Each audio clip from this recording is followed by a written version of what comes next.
So guys, I am recommending you कि आप अपने साथ एक पेन और नोटबुक भी लेकर बैठें, और इन केस अभी अवेलेबल नहीं है तो आप क्वेश्चन और आंसर ध्यान से समझेंगे एंड साथ में स्क्रीनशॉट भी लेंगे। तो फर्स्ट क्वेश्चन है हमारा, who is Saheb and where does he hail from. Means Saheb कौन था और वो कहां से आया।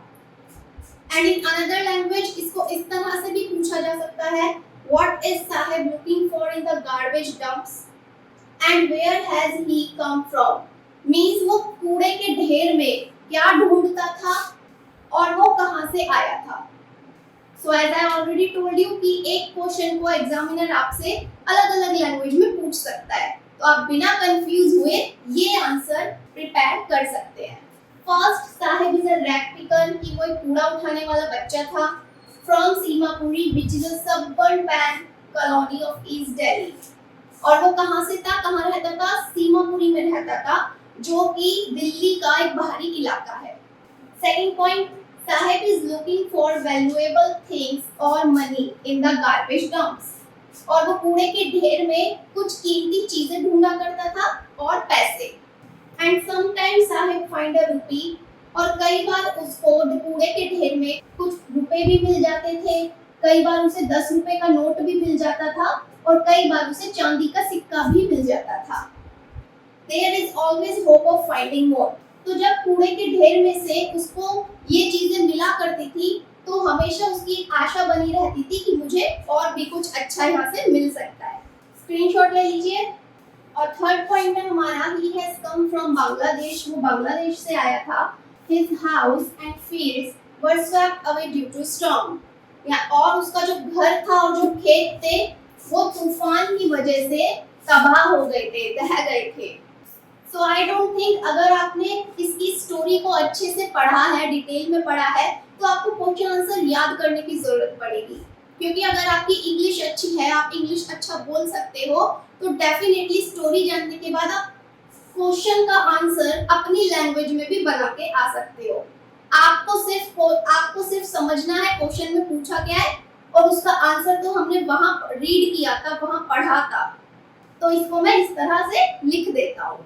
मीन्स आपको क्वेश्चन आंसर याद करके टाइम वेस्ट करने की जरूरत ही नहीं पड़ेगी माय डियर। इतने सारे क्वेश्चन होते हैं, हर एक चैप्टर में 10-20 क्वेश्चन होते हैं, कितना याद करोगे आप।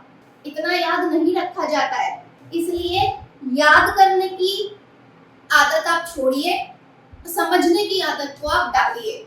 बस एक बार स्टोरी डिटेल में समझ लो, क्वेश्चन आंसर अच्छे से पढ़ लो, रीड आउट कर लो, लैंग्वेज देख लो किस लैंग्वेज में आप आंसर लिख सकते हैं, and then you can attempt. Now second question is, why do these children remain barefoot. ये बच्चे नंगे पांव क्यों रहते थे। और इस क्वेश्चन को इस तरह भी पूछ सकता है examiner, what explanation does the author offer for the children not wearing footwear. कि जो ऑथर है, जो राइटर है, उसने क्या एक्सप्लेनेशन दी है हमारी कहानी में, क्या रीजन बताया है जो बच्चे नंगे पांव रहते हैं या फुटवियर को नहीं पहनते, उसका क्या कारण बताया है ऑथर ने। So answer is, the author sees the army of barefoot rag pickers in her neighbourhood. जो ऑथर है, जो राइटर है, वो अपने पड़ोस में आसपास कूड़ा उठाने वाले बच्चों को देखा करती थी, और ये भी नोटिस करती थी कि वो नंगे पांव रहते हैं। They appear like morning birds and disappear at noon from the streets। वो सुबह सुबह चिड़ियों की तरह दिखते थे और दोपहर होते ही वो गायब हो जाते थे। जैसे चिड़िया का चहचहाना आपको सिर्फ सुबह सुबह ही सुनाई देगा, आफ्टरनून के टाइम में तो सारे बर्ड्स गायब ही हो जाते हैं गर्मी की वजह से। तो वही सेम पोजीशन वो यहाँ बच्चों के साथ कंपेयर कर रही है। Second, she points that the children remaining barefoot is that it is not lack of money but a tradition to remain barefoot।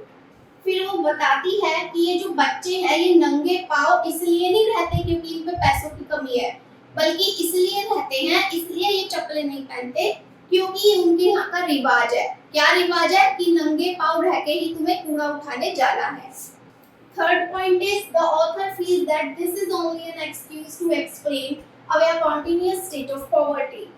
Author को ये भी फील होता है, जो राइटर है उसे ऐसा भी लगता है कि ये सिर्फ इन लोगों का एक बहाना है अपनी गरीबी को छुपाने का। कौन सा बहाना? कि ये हमारे यहाँ का रिवाज है नंगे पाँव रहना। ये सिर्फ एक बहाना है ताकि वो अपनी गरीबी छुपा सके। असली बात तो यही है कि गरीबी की वजह से चप्पलें वो नहीं खरीद पाते, वो पैसों की कमी की वजह से ही वो नंगे पाँव रहते हैं। तो जैसा जैसा मैं आपको आंसर समझा रही हूँ, जैसे लैंग्वेज में मैं आपको बता रही हूँ, अगर आप इस तरह से लिख कर आएंगे ना तो आपको उस क्वेश्चन का फुल ऑन फुल मार्क्स मिलेगा, क्योंकि ये सारे वही क्वेश्चन है जो मैंने खुद अपने टाइम में प्रिपेयर किए थे। और जो ज्ञान मुझे मेरे टीचर ने दिया वो ही ज्ञान मैं आप तक पहुंचा रही हूँ। So all questions are very important, keep watching till the end. And या सॉरी टू फॉरगेट, इस क्वेश्चन को ना इस तरह से भी पूछ सकता है examiner, what different excuses do the rag picker children offer for not wearing chappals. ये जो कूड़ा उठाने वाले बच्चे थे, रैग पिकर्स थे, वो चप्पलें ना पहनने के क्या क्या एक्सक्यूजेस देते थे ऑथर को। जब ऑथर उनसे पूछती थी कि तुम चप्पलें क्यों नहीं पहनते हो, नंगे पाँव क्यों रहते हो, तो वो क्या क्या बहाने बताते थे बच्चे। ठीक है, तो एक ही क्वेश्चन को, एक ही आंसर को एग्जामिनर आपसे 10 तरीकों से पूछेगा। You only need to identify the language. Focus के साथ पढ़ोगे तो फुल मार्क्स जरूर पाओगे। Third question is, how did Sahib get a pair of shoe. Sahib को जूते पहनने के लिए कैसे मिले या कहाँ से मिले। So you can write your answer point wise. First, one morning the writer saw Saheb standing by the gate of the neighbourhood club. एक सुबह राइटर देखती है कि जो उसके नेबरहुड में ही, जो उसके पड़ोस में एक क्लब है, टेनिस क्लब है, साहिब वहाँ गेट पर खड़ा हुआ है। और जब वो वहाँ पास जाकर देखती है तो वो पाती है two young man were playing tennis, Sahib was in tennis shoe. वो देखती है कि दो प्लेयर टेनिस खेल रहे थे और साहिब ने टेनिस वाले जूते पहने हुए थे। On inquiry, Saheb told that some rich boy discarded them because there was a hole in one of them. अब वो साहिब से पूछती है कि तुम्हारे पास जूते कहाँ से आए, तो वो क्या बताता है, he told कि एक अमीर लड़के ने ये जूते उसे दिए हैं। क्यों? क्योंकि उसके एक जूते में छेद हो गया था। So he felt no harm in wearing them. फिर वो क्या सोचता है कि इन जूतों को पहनने में कोई खराबी नहीं है, क्योंकि मैं तो नंगे पाँव रहता हूँ और मुझे अगर एक छेद वाला जूता मिल रहा है पहनने को तो क्या बुरा है। That the dream of wearing shoe had come true. और इस तरह साहिब का जो सपना था जूते पहनने का वो सच हुआ। अब ये फोर्थ क्वेश्चन 3 तरह से आपसे पूछा जा सकता है। Explain Sahib is no longer his own master. इस बात को एक्सप्लेन करो कि अब साहिब अपना खुद का मालिक नहीं रहा, मीन्स अब वो अपनी जिंदगी अपने हिसाब से नहीं जी रहा। इसको एक्सप्लेन करो। Why has Sahib lost his carefree look after getting a job in a tea stall? चाय के स्टॉल पर जॉब मिलने के बाद क्यों साहिब ने अपना केयरफ्री लुक खो दिया था। Third, is Sahib happy working at the tea stall? Explain. क्या साहिब खुश था चाय के स्टॉल पे काम करके? इसको भी एक्सप्लेन करो। तो देखा, मीनिंग एक ही है, घुमा फिरा के वो आपसे एक ही चीज पूछ रहा है, बट इन डिफरेंट लैंग्वेज। तो आंसर देखेंगे। First point, I do not think Sahib is happy working at the tea stall. मुझे नहीं लगता, मुझे मतलब आई कौन है यहाँ पे, आई इज यू, आई यहाँ पे आप है, क्योंकि एग्जामिनर आपसे पूछ रहा है तो आप क्या यूज करेंगे, I don't think he is happy. मुझे नहीं लगता साहिब खुश है चाय की दुकान पे काम करके। One morning he meets the author, एक सुबह वो ऑथर से मिलता है और क्या कहता है, he tells that he works at a tea stall down the road, कि अब वो चाय की दुकान पे काम करने लगा है जो कि रोड पर है। Second point of answer is, from him the steel milk canister seems heavier than his plastic bag that he would carry lightly. Sahib के लिए वो दूध से भरे हुए स्टील के कनिस्टर बहुत उसे हैवी लगते थे कूड़े के प्लास्टिक बैगों की जगह। यानी कि जब पहले वो कूड़े वाले प्लास्टिक बैग उठाया करता था वो तो बहुत हल्के लगते थे उसे, लेकिन अब वो चाय के स्टॉल पे काम करता है तो उसे दूध के कनिस्टर उठाने पड़ते हैं, तो वो उसे बहुत भारी लगते हैं in comparison to plastic bags of garbage. Third is, he says that he is paid 800 rupees and all his meal. वो कहता है ऑथर से कि यहाँ मुझे 800 रुपए मिल रहे हैं और साथ ही 2 वक्त का खाना भी मिल रहा है। But his face has lost his carefree look. लेकिन जो उसका चेहरा था वो केयरफ्री लुक खो चुका था। अब उसके चेहरे की जो चमक थी वो गायब हो चुकी थी। उसके चेहरे को देख के ऐसा नहीं लगता था कि अब ये केयरफ्री होके कहीं भी घूम सकता है, क्योंकि जब आप कहीं जॉब करते हो तो आपको अपना फुल टाइम देना होता है, और जब ये कूड़ा उठाता था तब तो ये दोपहर में फ्री हो जाता था, और फिर दोपहरी के बाद कहीं भी जाओ, आराम से जाओ, खेलो कूदो। बट अब ऐसा नहीं है। So this was the answer of this question. Fifth question is explain survival in Seemapuri means rag picking. Seemapuri में रहने का मतलब है रैग पिकिंग करना। इस बात को एक्सप्लेन करो। और ऐसे भी पूछ सकता है examiner, how do their children become partner in their survival. कैसे उन लोगों के बच्चे उनके पार्टनर बनते हैं उन्हीं के सर्वाइवल में। और कैसे पूछ सकता है, what does the author tell us about Seemapuri and the condition of people living there. Author हमें क्या बताता है सीमापुरी के बारे में और वहाँ जो लोग रहते हैं उनकी कंडीशन के बारे में। तो आप कैसे आंसर देंगे। First point, Seemapuri is a place in the outskirt of Delhi. Seemapuri एक ऐसी जगह है जो दिल्ली के बाहरी इलाके में है। मोर than 10,000 rag pickers of Seemapuri live in squatters. 10,000 से ज्यादा रैग पिकर्स सीमापुरी में रहते हैं। Second point, they are looking for valuable things or money in the garbage. Sometimes they find a rupee, a 10 rupee note or a silver coin. तो वहाँ के लोगों का जीवन कैसा है, जो भी वहाँ कूड़ा बिनने जाता है उसे कई बार वैल्यूएबल थिंग्स मिलती हैं या कुछ पैसे मिल जाते हैं। जैसे कई बार 1 रुपए का सिक्का मिल गया या 10 रुपए का नोट मिल गया या कई बार एक चांदी का सिक्का भी मिल जाता है। Third point is a group of women say that they pitch their tents where they find the food. यानी कि एक औरतों के ग्रुप ने क्या कहा कि हम लोग वही डेरा डाल लेते हैं जहां हमें खाना मिलता है, हम वही टेंट लगा लेते हैं जहां हमें फूड मिलता है, और वहीं हमारे बच्चे जो हैं पलते हैं, बढ़ते हैं और वहीं पे अपना जीवन बिताने लगते हैं। There the children grow and participate in the process of survival. क्योंकि वो लोग आए कहाँ से थे, रैग पिकर्स जो साहिब है और जो उसका परिवार है बांग्लादेश से, जहाँ पे खाने की कमी थी, वहाँ पे उनका खेत तबाह हो गया था, लेकिन जब से वो यहाँ आए हैं उन्हें कम से कम खाना तो मिल रहा है पेट भर। तो जहाँ हमारा पेट भरेगा हम तो वही डेरा डाल के रहेंगे और वही हमारे बच्चे पलेंगे। तो ये है living of standard in Seemapuri. So you can explain it in this way, otherwise आप अपने वर्ड्स को भी यूज करके आंसर अच्छे से बना सकते हैं। इतना कोई हार्ड नहीं है बोर्ड एग्जाम अटेम्प्ट करना, इट्स वेरी इजी। अगर आप स्टोरी अच्छे से पढ़ के जाएंगे ना हर एक चैप्टर की डिटेल में, तो आप कोई भी क्वेश्चन आएगा पढ़ते ही समझ जाओगे और उसका आंसर भी खुद ही बना के आ जाओगे। इसलिए मैंने हर एक चैप्टर का डिटेल में एक्सप्लेनेशन किया है। कहानी में मैंने हर एक पॉइंट को बताया है जो आपके आंसर में हेल्प कर सकता है। कैरेक्टर्स की क्या फीलिंग है, कैरेक्टर्स ने एक दूसरे को देख के क्या कहा, everything I explained in my explanation.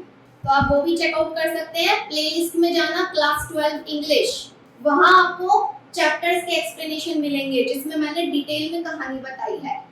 Sixth question is how is garbage heap wrapped in the wonder for the children. या फिर क्वेश्चन को ऐसे भी पूछा जा सकता है, garbage to them is gold. Garbage क्या है उनके लिए सोना, किनके लिए, उन्हीं गरीब बच्चों के लिए। Why does the author say to about the rag pickers. क्यों ऑथर ने इस बात को कहा रैग पिकर्स के लिए। तो आप इसमें सिंपली लिख सकते हैं जो मैंने आपको पहले भी लिखवाया है आंसर्स में, यहाँ से लेके यहाँ तक complete. More than 10,000 rag pickers of Seemapuri live in squatters. 10,000 से ज्यादा रैग पिकर सीमापुरी में रहते हैं। They are looking for valuable things, वो पैसे के लिए, वैल्यूएबल थिंग्स के लिए गार्बेज में उनको ढूंढने जाते हैं। समटाइम्स दे फाइंड, कई बार उनको 1 रुपए का सिक्का, 10 रुपए का नोट या फिर एक चांदी का सिक्का भी मिल जाता है। And they are always hope of finding more, और वो हमेशा इस तलाश में रहते हैं, इस आशा में रहते हैं कि उन्हें और भी कुछ अच्छा मिलेगा। तो उनको गार्बेज में से ये सब कुछ मिलता है। इसीलिए ही गार्बेज क्या है उन बच्चों के लिए, सोना, गोल्ड। अब नेक्स्ट देखते हैं, और इंस्टाग्राम और फेसबुक पे भी आप मुझे जरूर फॉलो करिएगा, लिंक आपको मिलेंगे डिस्क्रिप्शन में। Next question is 7, what could be some of the reason for the migration of people from villages to city, यानी कि गांव से शहर आने के क्या क्या कारण हो सकते हैं लोगों के लिए, क्यों गांव के लोग शहरों में आके बस रहे हैं, वहां से माइग्रेट हो रहे हैं। तो 4 पॉइंट में आंसर लिखा है मैंने। First, due to education, employment, safety are the reasons to migrating people from villagers to cities. 3-4 main reason है। क्या? एजुकेशन की वजह से आते हैं, रोजगार की वजह से आते हैं, नौकरी करने आते हैं, काम करने आते हैं, और सेफ्टी के लिए भी आते हैं। तो ये रीजंस है जो गांव के लोग शहरों की तरफ आ रहे हैं। और एग्जामिनर ने ये क्वेश्चन क्यों पूछा है, और इस क्वेश्चन में तो साहिब का या फिर चैप्टर से रिलेटेड किसी कैरेक्टर का नाम भी मेंशन नहीं किया। क्यों? क्योंकि जो चैप्टर की स्टोरी है लैंड पिकिंग की, उसमें जो साहिब है वो बांग्लादेश के ही किसी एक गांव से आया है, दिल्ली जैसे शहर में। तो उसी का एग्जांपल लेकर के रियल लाइफ का क्वेश्चन एग्जामिनर आपसे पूछ रहा है। Second is, some villagers also come to cities being attracted by the facility which the city life provide. कुछ गांव के लोग इसलिए भी शहर आते हैं क्योंकि जो फैसिलिटी उन्हें शहर में मिल सकती है वो गांव में नहीं मिल सकती, इसलिए ना कि फैसिलिटी से अट्रैक्ट होकर के वो शहरों में आते हैं। जैसे बिजली, पानी, ये 24 आवर्स आपको शहर में ही मिल सकता है। Third is, moreover, most of the big industries which provide employment to a large number of people are in the city.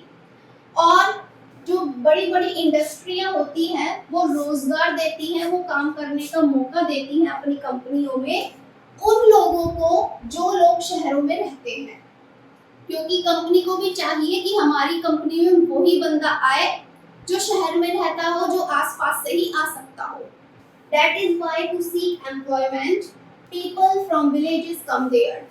इसीलिए रोजगार के तलाश में जो लोग हैं गांव से यहाँ पर आते हैं। या फिर इस लाइन को आप अपनी भाषा में, सिंपल भाषा में भी लिख सकते हो। So all these above reasons people are attractive towards city.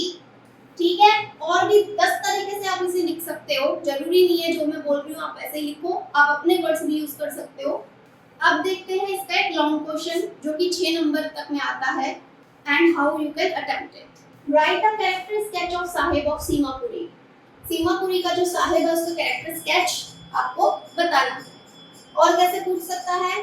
Describe in detail the life of a rag picker turning to be servant at a tea stall. Describe करो डिटेल में जो रैग पिकर्स की life थी, जो कूड़ा उठाने वाले बच्चे की लाइफ थी, वो कैसे एक नौकर की जिंदगी में बदल गई, टर्न हो गई। कहाँ? टी स्टॉल पर। और कैसे आ सकता है question? Who is Sahib? Sahib कौन था? What do you gather about his life and living conditions from the lesson. और आपने साहिब की जिंदगी से, उसके रहने के ढंग से क्या सीखा इस लेसन से। तो आंसर कैसे लिखेंगे आप? पॉइंट्स में ही लिखेंगे तो ज्यादा बेटर रहेगा, you will get good marks. First point, heading बनाएंगे, साहिब और रैग पिकर। हेडिंग बना दी। अब इस हेडिंग के नीचे आप आंसर लिखेंगे ये वाला, स्क्रीन पे दिख रहा होगा आपको। जी हाँ, ये वही आंसर है जो मैं आपको पहले एक्सप्लेन कर चुकी हूँ। तो ये सेम आंसर आप इस यहाँ पर हेडिंग में लिख सकते हैं, क्योंकि सारा मीनिंग वही है, सारे वर्ड्स वही हैं। अब बस आपको आंसर की लेंथ बढ़ानी है और उसमें ज्यादा वर्ड्स को ऐड करना है। Now come to second heading बनाएंगे, Sahib work at a tea stall. अब इस हेडिंग के नीचे आपकी आंसर लिखेंगे ये वाला, स्क्रीनशॉट हैंड टू हैंड ले लीजिए। अगर आप अच्छे से स्टोरी पढ़ के सिर्फ रीड आउट करके भी चले जाएंगे ना क्वेश्चन आंसर को, तो भी आप अपने लैंग्वेज में आंसर बना के आएंगे, इजीली आएंगे। थर्ड हेडिंग बनाएंगे, Sahib get a pair of shoe. अब इसका आंसर आप लिखेंगे ये वाला। ऑलराइट, तो ऐसे 3 हेडिंग्स में आपका आंसर कंप्लीट हो जाएगा और आपके आंसर को अच्छी लेंथ भी मिलेगी और अच्छे वर्ड्स भी मिलेंगे। So in this way you can attempt this long question. और अब इस चैप्टर का जो सेकंड पार्ट है, बैंगल्स वाला, चूड़ियों वाला, उसके एग्जाम के क्वेश्चंस का भी वीडियो बना रखा है पार्ट 2 में, आपको लिंक मिल जाएगा डिस्क्रिप्शन बॉक्स में, तो डिस्क्रिप्शन बॉक्स विजिट करिए और उस वीडियो को भी चेकआउट करिए। अब मिलती हूँ नेक्स्ट चैप्टर के साथ। Take care and bye bye. And yes, ये भी आपको इन्फॉर्म कर देती हूँ कि 12th के एग्जाम जब आपके खत्म हो जाएंगे तब आप मेरा इंग्लिश स्पोकन का कोर्स भी ज्वाइन कर सकते हैं ऑनलाइन। डिस्क्रिप्शन में ईमेल दी गई है, ईमेल पे आप मुझे मेल कर दीजिएगा, सभी इंफॉर्मेशन भेज दी जाएगी। क्योंकि 12th के बाद बच्चे काफी सारे यही करते हैं, या तो कंप्यूटर कोर्स करते हैं या वो इंग्लिश स्पोकन सीखते हैं, बिकॉज ये आगे जाकर आपको इंटरव्यू क्लियर करने में भी हेल्प करता है। So now take care and bye bye and subscribe this channel now.